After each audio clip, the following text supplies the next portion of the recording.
Bitcoin is still down on the daily right now, but the majority of the altcoin market is up. Many people are actually wondering why, and the answer is that we are finally seeing exactly what we have been waiting for in this market for a long time. I will be discussing this in this video, but it is happening right now. Right now. Now let's get started and discuss the market as a whole, and in particular, how it is responding. And since that is essentially the most crucial aspect of this, we want to go over it on an hourly, daily, and weekly basis. First off, earlier today there was a sell-off in Bitcoin, which is currently trading around, although it was a little deeper than what we are currently witnessing. Ethereum was very stable at around 3,100 plus XRP. Additionally, SUI, HBAR, and XLM are all fairly stable in this area. However, Ethereum is up 5% on the day, while Bitcoin is down 0.9%. Ethereum is currently up more than 20% on a weekly basis, while Bitcoin is up about 8%. If you all watched my video from yesterday, you are already aware that Phase 2 is about to begin, so this is really exciting to see. It's quite official now, in my opinion, to sort of call it that. And anyone who has been waiting for their old coins to really take off, hit new all-time highs, and enter a price discovery phase is likely to find this to be rather thrilling. Guess what, though? That's what we could anticipate seeing in the future. So, I'm really looking forward to seeing what's happening in this market right now and seeing what we've been waiting for. Let's move on to the coin market cap now. As a result, the current market value of all cryptocurrency is 3.73 trillion. Additionally, the level of anxiety and greed is about 68.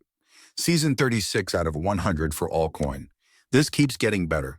Let's just focus on the weekly for the past few days in particular. It's fantastic that we are now beginning to notice this transformation. Since we own altcoins and have been waiting for Alt Season 2 to debut, this is what we want to see. The top 100 coins based on performance over the past 90 days are now essentially all green. Only a small percentage are in the red, and it's kind of funny that some of these are steady coins. However, the majority of the top 100 is up significantly.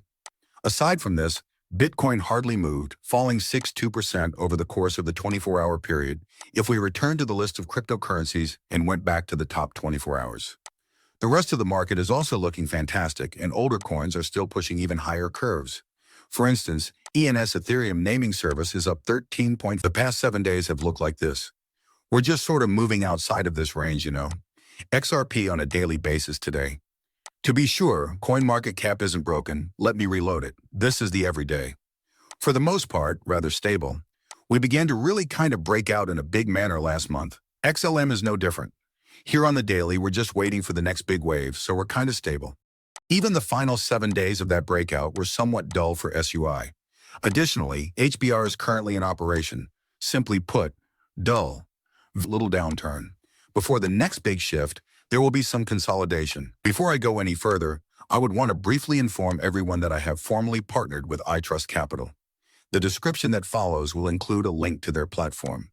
For cryptocurrency investors who wish to access their tax-advantaged crypto IRA platforms or premium custodial accounts, this is arguably one of the greatest platforms available. The IRA side of iTrust Capital comes in first. I'm just going to tell you everything the truth. To me, that's the main selling point. The main reason I have been using iTrust Capital for years is because of this. They have a fantastic array of chances that you may really take advantage of, like XRP, Ethereum, Bitcoin, Solana, and many more. They have access to more than 80 digital items, I believe. In fact, the iTrust Capital IRA account is visible here. The breakdown was visible on the right side of the image. These include tax benefits, 24-hour cryptocurrency buying and selling, inexpensive prices, and no monthly fees.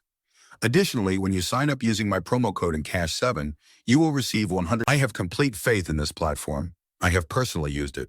They offer round-the-clock trading and institutional-grade security. It's really easy to use and offers real-time trading.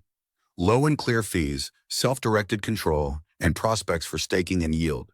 You simply cannot be a platform like this. Listen, you are therefore more than free to use my link, which is provided in the description below, if you would want to go and take a look. That being stated, let's get back to business. In fact, let's begin with Bitcoin. As I mentioned earlier today, there was a pleasant little sell-off in Bitcoin. We did slightly decline from those peaks once more. My primary goal was 120.3K. Since we did sell down a little after that, I did anticipate that we would get some resistance at this point. I have yet to find out if we hit the 112. Approximately 115.3K. In a few conversations, I am aware. Since Bitcoin sort of takes the average of the entire market, let me go check out what it hit on the coin market cap. Therefore, we did reach about 115.9. Overall, though, I continue to believe that 130 plus will occur here very soon. I will discuss a few topics, but the Fed is the primary focus here. I do believe that everything surrounding the Fed is set to change, which will cause a flood of liquidity to enter these markets and drive them up considerably. Now, what precisely am I hoping to witness? It's the domination of Bitcoin. Guys, the supremacy of Bitcoin is finally showing large, impulsive red candles falling to the negative. This is precisely what we were hoping to see. 63.77% at this time. We totally lost that tendency, and now everything is going really well. Because Bitcoin's popularity is beginning to wane significantly, old coins were not much impacted by the latest move in the cryptocurrency. Altcoins benefit greatly from this. Since our primary goal is for Ethereum to continue breaking higher, this is also highly positive for the cryptocurrency. Although I haven't looked at Ethereum domination yet today, it would be exactly what we were hoping for. Ethereum is now beginning to regain its dominance of over 10%, and it is rising beyond those lows. This is already an extremely smart impulsive move on Ethereum domination. We would return to some quite important levels of support if we could turn this 10. This seems to me that phase 2 may be approaching. Let's now discuss the Fed in addition to that. Scott Bessent just gave us a significant update. According to him, the official procedure to choose Powell's successor as Fed chair has begun. Take a look. As you previously stated, the interview process will start later in the autumn. Whether or not that process would be implemented has been the subject of much conjecture. Do you still think, Mr. Secretary, that the interview process for the Fed chair replacement will commence at that time in the fall, or has a formal procedure already begun? Well, look, a formal procedure has already begun.